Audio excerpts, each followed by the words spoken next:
Hey guys, எல்லாருக்கும் வணக்கம். இன்றைக்கி நம்ம எந்த படத்தை பற்றி பேச போகிறோம் அப்படின்னா, ப்ரொடியூசர் ஞானவேல் ராஜா ப்ரொடியூஸ் பண்ண சூர்யா மற்றும் பாபி தியால், தீஷா பட்டானி இவங்கெல்லாம் நடித்த, சிறுத்தை சிவா அவர்கள் இயக்கிய கங்குவா அப்படிங்கிற படத்தை பற்றி தான் பேச போகிறோம்.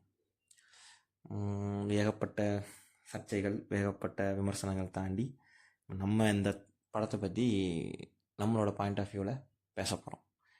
ஸோ இந்த படத்தோட ப்ளஸ் எல்லாத்தையும் நான் சொல்லிடுறேன். நான் பார்த்த விஷயங்கள். படத்தோட பெரிய ப்ளஸ் வந்து 3D விஷுவல்ஸ்.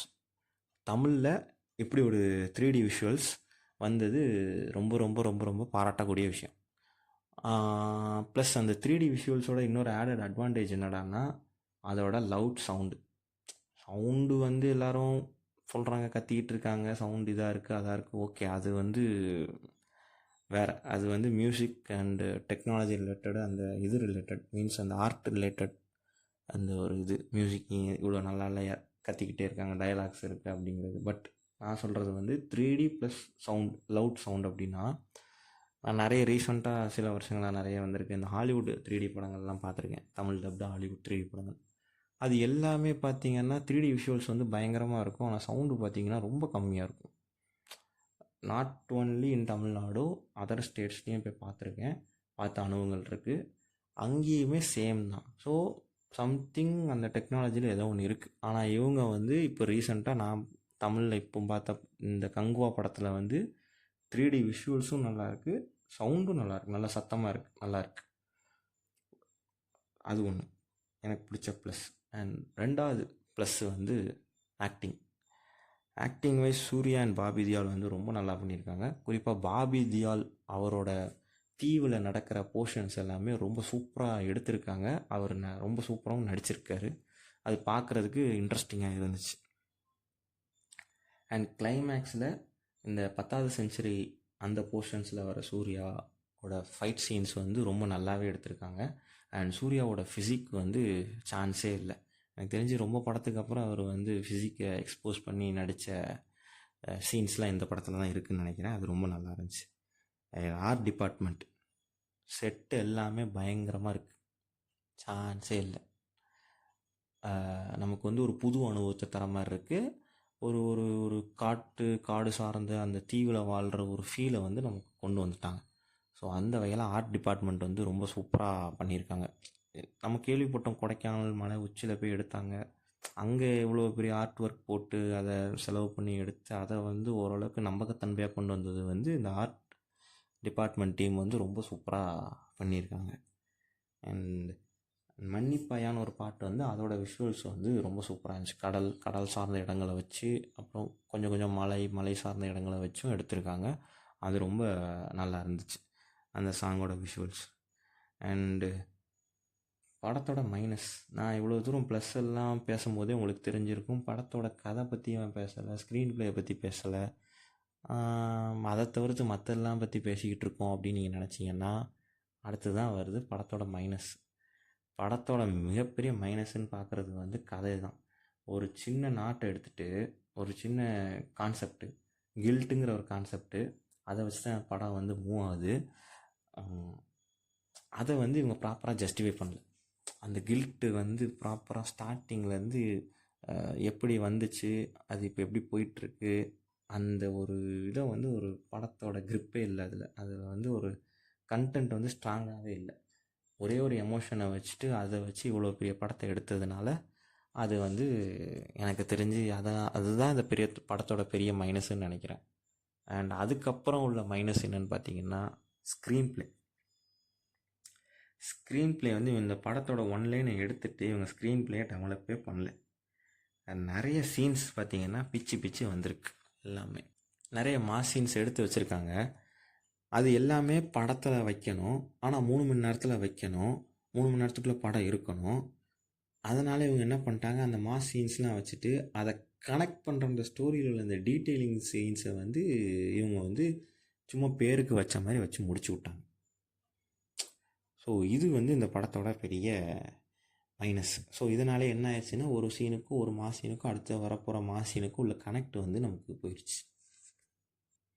நெக்ஸ்ட்டு வந்து லாஜிக் வந்து சின்ன சின்ன லாஜிக்கை வந்து டெவலப்பே பண்ணல. ஃபார் எக்ஸாம்பிள் வந்து கங்குவாங்கிற கேரக்டர் வந்து ரொம்ப ஸ்ட்ராங்கான ப்ரில்லியண்ட்டான கேரக்டர்ன்ட்டு சொல்லி போர்ட்ரேட் பண்ணுறாங்க. ஆனால் அவர் வந்து ஸ்டார்டிங் சீன்லேயே வந்து அவங்க இனத்துக்கு துரோகம் பண்ண ஒருத்தரை வந்து தண்டிக்கிறாரு. கிட்டத்தட்ட அவங்கள கொலை பண்ண போகிறாங்க. அந்த கொலை பண்ண தண்டனை கொடுக்க போகிறாங்க. ஸோ அந்த தண்டனை வந்து அவரோட மனைவி மற்றும் குழந்தைகளுக்கு முன்னாடியே கொடுக்குற மாதிரி காட்டுறாங்க. கடைசியில் வந்து அந்த பையன் வந்து இவங்களுக்கு வந்து இவருக்கு அகென்ஸ்டாக மாறுற மாதிரி காட்டுறாங்க. ஸோ இதில் வந்து ஆப்வியஸாக எல்லாருக்கும் வரதான் செய்யும் வன்மங்கிறது. அவங்க அப்பா வந்து அவன் கண்ணு முடியாது கொண்டுனா அவனுக்கு வன்மம் வரதான் செய்யும். அது ஏதோ ஒரு கட்டத்தில் பர்ஸ்ட் அவுட் ஆக தான் செய்யும். இதெல்லாம் நமக்கு தெரிஞ்சது தானே. இப்போ நம்ம இதே லாஜிக்கை நான் இது என்ன சொல்ல வரேன்னா, இவ்வளோ ப்ரில்லியண்ட்டான கேரக்டர் வந்து ஃபார் எக்ஸாம்பிள் வந்து இப்போ அவங்க 2 பேரை வந்து இவங்க தண்டனை கொடுக்க போகிறோன்னா அந்த இடத்துலேருந்து கொஞ்சம் தூரத்தில் ஏதோ ஒரு தள்ளி ஒரு இடத்துல பூட்டி வச்சோ, திரும்ப இந்த ஊர் மக்கள்லாம் யாரோ ஒருத்தவங்க அவங்கள திறந்து விட்டோ, இவங்க அங்கேருந்து கொஞ்சம் தள்ளி வந்து இவங்க பண்ணுறத வந்து பார்த்து திரும்ப அது வந்து அந்த சின்ன பையனுக்குள்ளே ஒரு வன்மத்தையும் ஒரு பகை உணர்ச்சியோ வருதுன்னா இது கிளீஷேவானது தான். பட் ஆனால் ஏதோ ஒரு லாஜிக் இருக்குல்ல. இது வந்து அந்த கங்குவாங்கிற அவரோட ப்ரில்லியன்ஸை வந்து இதில் வந்து காட்டுறது இதில் இருக்குல்ல. சரி, ஒருத்தரை தண்டிக்கிறோம், ஒரு ஃபேமிலி முன்னாடி அவரை தண்டிக்கக்கூடாது, இது சிம்பிள் கான்செப்ட். ஆனால் அந்த அவரை வந்து அவ்வளோ ப்ரில்லியண்ட்டாகவும் அவ்வளோ ஸ்ட்ராங்காகவும் காமிச்சிட்டு அவரே இந்த மாதிரி சிம்பிளாக பெத்த பிள்ளை முன்னாடியே ஒரு அப்பா யாராவது கொல்லுவாங்களா? ஸோ இது வந்து இந்த மாதிரி சின்ன சின்ன லாஜிக்ஸ் எல்லாமே அந்த கேரக்டரை வந்து ஸ்ட்ராங் பண்ணிருக்கிற லாஜிக்ஸ் எல்லாமே அவங்க வந்து மிஸ் பண்ணிட்டாங்க. அண்ட் அடுத்த பெரிய மைனஸ் வந்து லாங்குவேஜ். படம் வந்து 10th செஞ்சுரியில் வர மாதிரி காட்டியிருக்காங்க. ஆனால் அவங்க பேசுகிறது பார்த்திங்கன்னா கரண்ட்டான தமிழில் பேசுகிற மாதிரி இருக்குது. இப்போ உள்ள தமிழில் பேசுகிற மாதிரி இருக்குது, ஒரு சில வார்த்தைகளை தவிர்த்து. ஸோ அந்த லாங்குவேஜினால் என்ன ஆகுது அப்படின்னா, இவங்க ஆர்ட் ஒர்க்கு, இவங்களோட ஃபிசிக்கு, இவங்களோட காஸ்டியூமு, இது எல்லாமே அந்த கட்டத்துக்கு இருக்கிற மாதிரி இருக்குது. ஆனால் அவங்க பேசுகிற மொழி மட்டும் இப்போ உள்ளது மாதிரி இருக்குது. அப்போ நமக்கு என்ன, நம்மளால் அந்த காலகட்டத்துக்கு நம்மளால் முழுமையாக போக முடியல. அது ஒரு பெரிய மைனஸ். அண்ட் அப்புறம் பார்த்தோன்னா கிளைமேக்ஸில் உள்ள ஸ்டண்ட் அண்ட் சிஜி. இந்த கிளைமேக்ஸில் உள்ள ஸ்டண்ட் அண்ட் சிஜி வந்து, இந்த ஸ்டண்ட்டுங்கிறது வந்து ஃபஸ்ட் ஆஃப் ஆல் சிஜி வந்து நிறைய ரொம்ப கிராஃபிக்ஸ் ஆட் பண்ணி இந்த சின்ன பசங்க பார்க்குற கார்ட்டூன் அந்த மாதிரி ஆயிடுச்சு. ஸோ கிளைமேக்ஸ் போர்ஷனில் மட்டும். அண்ட் ஸ்டண்ட்டு சொல்லவே வேண்டாம், மிஷன் இம்பாசிபிள் மாதிரி இருக்குது. ஆனால் அதுக்கான ஜஸ்டிஃபிகேஷன் இவங்க கொடுக்கவே இல்லை. அதுக்கான லாஜிக்கும் கொடுக்கல, அதுக்கான ஜஸ்டிஃபிகேஷனும் கொடுக்கறதுனால அது நம்பகத்தன்மையை இழந்து போயிடுச்சு. அண்ட் கிளைமேக்ஸில் கோவாவில் அந்த சீனில் வர சொல்கிறது தான், ஹீரோ ஸ்குவாடு ரொம்ப கம்மியான எண்ணிக்கையில் இருக்காங்க, யாருமே ட்ரெயின்டு கிடையாது. வில்லன் ஸ்குவாடு வந்து பயங்கர மாஃபியா மாதிரி, ஆர்மி மென் மாதிரி, ட்ரெயின்டு மென் மாதிரி இருக்காங்க. இவங்க அவங்கள ஈஸியாக சமாளிக்கிற மாதிரி காட்டுறாங்க. அது வந்து நமக்கு சுத்தமாக அதுலேயும் நம்பிக்கைத்தன்மையே இல்லை. Okay, last but not least, இந்த படம் இவ்வளோ பெரிய எதிர்வினைகளை சந்தித்தது, இவ்வளோ பெரிய கேலி விமர்சனங்கள், இவ்வளோ எல்லோரும் இவ்வளோ வன்மத்தை வந்து கொட்டுறதுக்கு காரணம் வந்து இந்த படம் வந்து ஓவர் ஹைப் ஆனது தான். குறிப்பாக 2 கோடி அடிக்கும்னு சொன்ன அந்த சாரி 2 கோடி இல்லை, 2000 கோடி, அந்த ஒரு ப்ரொமோஷன் எல்லாமே தான் காரணம் இந்த படம் வந்து இவ்வளோ பெரிய எதிர்மறை விஷயங்களை சந்தித்ததற்கு. நமக்கு புரியுது, படத்தோட ப்ரொடியூசர் படம் கோடி கூட இன்வெஸ்ட் பண்ணது வந்து அந்த 4 நாளில் பணத்தை திரும்பி எடுக்கணும் அப்படிங்கிறதுக்காண்டி என்னன்னாலும் பேசுகிறாங்க, வைக்கிறாங்க. பட் இவர் இந்த மாதிரி 2 கோடி அடிக்கும்னு சொன்னோடனே இதை சாரி 2 கோடி இல்லை, 2000 கோடி. இந்த ப்ரொமோஷனை பார்க்குற எல்லாருக்கும் என்ன தோணுது, ஓவர் ஹைப் ஆயிடுறாங்க, படத்தின் மீது அதிகமான ஒரு எதிர்பார்ப்பு வந்துடுது. அப்போ அந்த எதிர்பார்ப்பு இல்லைன்னு தெரிஞ்சவனையும் மக்கள் எல்லாம் வெளியில் வந்து அவங்களோட ஆதங்கத்தை கொட்ட ஆரம்பிச்சிடுறாங்க. இப்படி படம் பார்த்து வெளியில் வரவங்க ஆதங்கம் ஒன்று, அவங்க போய் அது சோஷியல் மீடியாவில் போடும்போது பெரிய பெரிய பேஜ் ஃபாலோவர்ஸ்லாம் அதிகமாக வச்சுருக்கவங்க, ஸோ இப்போ இது ட்ரெண்டாக போயிட்டுருக்கு, இதை நம்ம வந்து கேலி பண்ணியோ இதை வந்து நம்ம இது பண்ணியோ போட்டால் நமக்கு லைக்ஸ் அண்ட் வியூஸ் வரலாம்னு நினச்சிட்டு சில பேர் போட்டாங்களா இல்லையான்னு தெரில. So it's both manipulating each other. படம் பார்த்துட்டு வந்து போட்டதுனால அதே மாதிரி அந்த பேஜ் வச்சு போட்டிருக்கவங்களும் போடுறதுனால திரும்ப படம் உள்ளே பார்க்க போகிறோன்னு நினைக்கிறவங்களும் இந்த மாதிரி விமர்சனங்களையும் கேலிகளையும் பார்த்து அவங்களும் சரி நம்ம இதுக்கு போய் டைமை வேஸ்ட் பண்ணணும் வைக்கணும்னு சொல்லிட்டு ஒரு முடிவுக்கு வந்துடுறாங்க, படம் பார்க்க வேண்டாம்னு. சரி, okay, it's part of everything, cinema and review and everything. And அதுக்கு இந்த படத்துலேருந்து நான் கற்றுக்கிட்டது என்ன முன்னாடி இந்த படத்தை பற்றி சொல்லிடுறேன். ஓவராலாக இந்த படம் வந்து ஒரு எனக்கு பார்க்க வரைக்கும் பிளாங்க் மைண்டாக போனேன் ஒரு ஆவரேஜ் படம். எனக்கு வந்து இது வந்து அவுட் ஆஃப் 5 வந்து நான் 2 to 2.5 கொடுப்பேன். ஆனால் அண்ட் அது மட்டும் இல்லாமல் இந்த கங்குவா படத்தின் மூலமாக இந்த சர்ச்சைகள் மூலிமா நான் கற்றுக்கொண்டது என்ன, நான் அப்சர்வ் பண்ணது என்ன அப்படின்னா,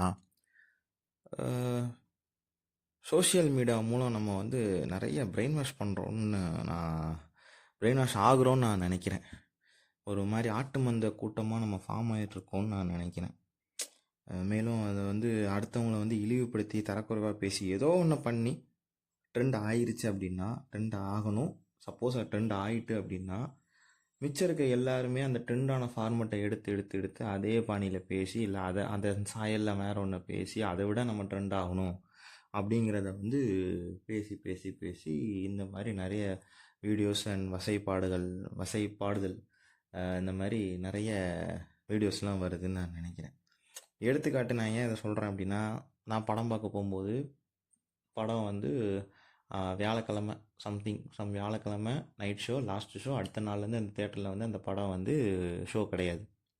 இப்போ நான் வந்து அந்த படத்தை வந்து ஆர்வமாகவோ ஏதோ ஒன்று எல்லோரும் இப்படி சொல்கிறாங்களே, சரி நம்ம ஒரு பிளெயின் மைண்டாக போய் பார்ப்போம். ஆக்சுவலாக நான் எல்லாம் நான் பார்க்கல. சோஷியல் மீடியாவில் வந்து எல்லா இன்டர்வியூஸு இதெல்லாம் நான் எதுவுமே பார்க்கல. ப்ரொமோஷனும் பார்க்கல, அதுக்கு கடைசியில் வந்து ரிவ்யூஸும் எதுவுமே பார்க்கல. அண்ட் போகிறேன்.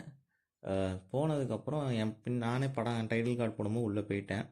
ஸோ கரெக்டாக அந்த டைட்டில் கார்டு ஓடிக்கிட்டு இருக்கும்போது எனக்கு 5 நிமிஷம் கழித்து வந்த ஒருத்தர் வந்து ஒரு 3 பேர் வந்து என் பின்னாடி உட்காந்தாங்க.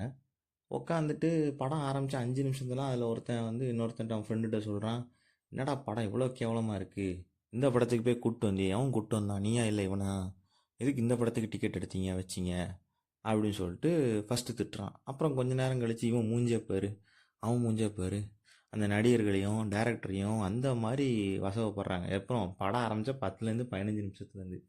ஸோ இப்போ இந்த படம் ஆரம்பித்த 10லேருந்து 15 நிமிஷத்துலேருந்து இவருக்கு என்ன தெரிஞ்சிருச்சுன்னு சொல்லிட்டு இவர் அந்த மொத்த படத்தையும் இவர் வந்து விமர்சிக்கிறாருன்னு எனக்கு தெரில. அதுக்கான காரணம் வந்து என்னடான்னா அந்த சோஷியல் மீடியா தான். அவங்க வந்து இதை வந்து அவர் மைண்டில் வந்து செட் பண்ணிட்டாங்க. இது வந்து ரொம்ப ரொம்ப ரொம்ப ரொம்ப குப்பை படம், இது வந்து ஒன்றுத்துக்கும் ஆகாத படம், இது வந்து கேலி பண்ணுறதுக்கும் கிண்டல் பண்ணுறதுக்கும் வசைப்படுறதுக்குமான படம் சிக்கிருச்சு. அது அவர் மைண்டில் ஃபீட் ஆகிறதுனால அவரோட அவுட்புட்டும் அதே மாதிரி தான் இருக்குது. இப்போது வந்து சரி, இப்போ அவர் வந்து பண்ணுறது ஓகே, அது பிரச்சனை இல்லை. அது எனக்கு டிஸ்டர்ப் ஆகும், இல்லை கூட என் பக்கத்தில் இருக்க மற்ற எல்லாருக்கும் அமைதியாக படம் பார்க்குற எல்லாருக்கும் டிஸ்டர்ப் ஆகுங்கிறத ஒரு பொது நாகரிகம் கூட அவருக்கு இல்லாமல் அவர் வந்து கமெண்ட் பாஸ் பண்ணிகிட்டு இருக்காரு. இப்படி தரக்குறைவாக பேசுகிறதுனால, ஒரு படத்தை இழிவுபடுத்துறதுனால, மீம்ஸு, ட்ரோல்ஸு இல்லை ஏதோ ஒன்று பண்ணுறதுனால என்ன ஆகும்னா, அடுத்து ஆட்டோமேட்டிக்காக தமிழில் வந்து இந்த மாதிரி படங்களே ப்ரொடியூசர் வரமாட்டாங்க. ஸோ ப்ரொடியூசர் வராதனாலும் தமிழில் வந்து பெரிய நல்ல படங்கள் வர்றதுக்கான வாய்ப்புகள் ரொம்ப கம்மியாயிரும். அப்போ அது ஆட்டோமேட்டிக்காக லாஸ் யாருக்கு? நம்ம சொல்கிறோம்ல, அங்கே இப்படி வருது, இங்கே இப்படி வருது, ஹாலிவுட்டில் இப்படி வருது, மலையாளத்தில் இப்படி வருது அப்படிங்கிறப்ப நம்ம இந்த மாதிரி நம்ம படங்கள் வராத காரணம் இதுவும் ஒரு ரீசனாக ஃப்யூச்சரில் இருக்கிறதுக்கான வாய்ப்பு இருக்குது. அது மட்டும் இல்லாமல் இந்த மாதிரி பெரிய படங்கள் வராமல் இருக்கிறதுனால என்ன ஆகும் அப்படின்னா, இதை சார்ந்து தொழில் பண்ணுறவங்களும் அதை வாங்கி விற்கிற விநியோகஸ்தர்களும் தேட்டருக்காரங்களும் எல்லாருக்குமே இது நஷ்டமாக தான் ஆகும். இப்படி பெரிய படங்கள் வந்து ப்ரொடியூஸ் பண்ணலை அப்படின்னா. அதுக்கு அடுத்தது பார்த்தா இப்படி தரம் தாழ்த்தி பேசுகிறதுனால என்ன ஆகுது அப்படின்னா, மேலும் ஒரு மனித சமுதாயமாக இன்னும் சொல்லப்போனால் ஒரு தமிழ் சமுதாயமாக நம்ம வந்து இதை வந்து நம்மளும் தரம் தாழ்ந்து போகிறது தான் நான் நினைக்கிறேன். யோசிச்சு பாருங்கள், ஒரு படம் ஓகே எதிர்பார்ப்போடு போகிறீங்க, பிடிக்கலைன்னா அது ஒரு நாகரிகமாகவும் ஒரு ஆக்கப்பூர்வமான விமர்சனமும் வச்சா கேட்குறவன் அந்த விமர்சனத்தை பார்க்குறவனுக்கும் சரி இதெல்லாம் இதாக இருக்குது, அதெல்லாம் அதாக இருக்குன்னு சொல்லி திருத்திக்கிற வாய்ப்பு இருக்குது. இந்த மாதிரி வசைப்படி அதுக்கு கீழே எல்லாருமே அதை வந்து அதுக்கு துணை போகிற மாதிரியோ இல்லை அவங்களோட கருத்துக்களை கேலியுமா நக்கலுமா பேசுகிறதுனால என்ன ஆகும்? அவன் அந்த ஒரு கிரியேட்டர் வந்து இந்த மாதிரி விமர்சனங்களை பார்க்கவும் மாட்டான், அதை பற்றி இது பண்ண மாட்டான். மேலும் அந்த கிரியேட்டருக்கு வந்து அடுத்தது வந்து அவன் இந்த மாதிரி அவனோட கெரியரே ஸ்பாயில் ஆகிறதுக்கான வாய்ப்பு இருக்குது. ஸோ இந்த மாதிரி இதுக்கு முன்னாடியே நிறைய கிரியேட்டர்ஸ் அண்ட் பொலிட்டீஷியன்ஸு நம்ம மீம்ஸு அண்ட் இதை வச்சு ட்ரெண்ட் பண்ணி அவங்கள இது பண்ணிட்டோம். நான் பேர் சொல்ல விரும்பலை. அண்ட் அது நீங்கள் கொஞ்சம் யோசித்து பார்த்தீங்கன்னாவே தெரியும். ஃபேஸ்புக்கு வந்த புதுசு, இன்டர்நெட்டு ஃபேஸ்புக்லாம் வந்த புதுசு, அந்த அந்த டைமில் இதெல்லாமே நடந்தது. நான் என்ன சொல்ல வரேன்னா, நம்ம புல்லிங், டிஸ்கிரிமினேஷன் இதுக்கெலாம் அகெயின்ஸ்டாக நம்ம பேசுகிறோம். யாருக்காக நடந்தாலும் இது பண்ணது தப்பு, அது பண்ணது தப்பு. ஆனால் இப்போ நம்ம பண்ணிகிட்ருக்கிறது இந்த படத்துக்கு வந்து ஒரு லெவலுக்கு மேலே நம்ம பண்ணுறதும் அந்த டிஸ்கிரிமினேஷனோ இல்லை புல்லிங் அடியிலே தான் இது வரும். ஸோ அதை வந்து நம்ம கொஞ்சம் கவனமாக, ட்ரெண்ட் ஆகிறோம், வியூஸ் வருது அப்படிங்கிறதுக்காண்டி இதை வந்து நம்ம பண்ணவே கூடாது. ஆமாம், நான் என்ன ஒரு மனித இனமாக நம்ம வந்து ஒரு அறத்தோடையும் தரத்தோடையும் நடந்துக்கணும். இதுக்கப்புறம் வர படங்கள்லையாச்சும் நம்ம இந்த மாதிரி ஒரு ஒரு எப்படி சொல்கிறது, நம்மளோட தரத்தை வந்து நம்ம ரிவ்யூ மூலமாகவே, நம்ம பேசுகிற பேச்சின் மூலியமாகவோ நம்ம தரத்தை நான் மேலும் மேலும் மேம்படுத்துமே ஒழிய இந்த மாதிரி நம்ம தரம் தாழ்ந்து போகக்கூடாதுன்னு தான் என்னோடய ஆசையே. அண்ட் கடைசியாக நான் என்ன சொல்ல ஆசைப்பட்றேன் அப்படின்னா, இந்த மாதிரி ஒரு புது முயற்சி பெரிய லெவலில் தைரியமாக ப்ரொடியூஸ் பண்ண ஞானவேல் ராஜா சாருக்கும் அண்ட் டைரக்டர் சிவா சாருக்கும் அண்ட் ஆக்டர் சூர்யா சாருக்கும் இந்த முயற்சிக்கான வாழ்த்துக்களை நான் தெரிவிச்சுக்கிறேன். மேலும் அவங்க அடுத்த கட்டமாக அவங்க வந்து எடுக்கிற ஒவ்வொரு முயற்சியிலும் வெற்றி பெறணும்னு சொல்லிட்டு வாழ்த்துக்களையும் தெரிவிச்சுக்கிறேன். எனக்கு சின்ன ஒரு வருத்தம் தான், தீசா பட்டானி அவங்கள வந்து இன்னும் கொஞ்சம் சீனில் வந்திருந்தால் இன்னும் நல்லா இருந்திருக்கும். ஏன்னா அவங்க ரொம்பவே அழகாக இருந்தாங்க படத்தில். ஆனால் ரொம்ப கம்மியான சீனில் தான் வந்தாங்க. அது மட்டும்தான் ஒரு சின்ன வருத்தம். அண்ட் உங்களுக்கு இந்த படம் எப்படி, உங்களுக்கு இந்த படம் எப்படி உங்களுக்கு ஒர்க் அவுட் ஆச்சா ஆகலையா? சப்போஸ் ஏன் ஒர்க் அவுட் ஆகலை, அண்ட் நான் இப்போ பேசுனதில் எதுவும் தவறுகள் இருந்தால், நான் பண்ண இந்த ரிவ்யூவிலையும் எதுவும் தவறுகள் இருந்தால் சொல்லுங்கள், ஆக்கப்பூர்வமாக சொல்லுங்கள். நானும் ஆக்கப்பூர்வமாக கேட்டு அதை வந்து திருத்திக்க முயற்சி பண்ணிக்கிறேன். அண்ட் மேலும் வேறு ஏதாவது படங்களை பார்த்து பேசணும் அப்படின்னு நினச்சிங்கன்னா கீழே கமெண்ட் செக்ஷனில் போடுங்க. நான் கண்டிப்பாக அந்த படங்களை பற்றி ரிசர்ச் பண்ணி அந்த படத்தை பார்த்துட்டு நான் உங்களுக்கு அதை பற்றி பேசுகிறேன். தேங்க்யூ.